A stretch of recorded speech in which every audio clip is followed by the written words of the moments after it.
Hello viewers, in this video, I am going to cover Open tab, under File menu. Let's begin. I am going to click on File menu. Open tab. We can open documents from recent documents. We can open documents from cloud.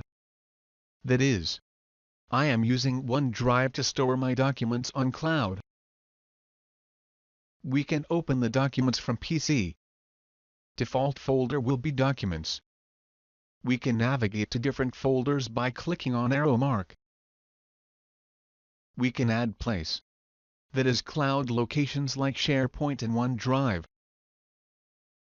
Also, we can open document by browsing in the local system. Under Tools, we can map network drive.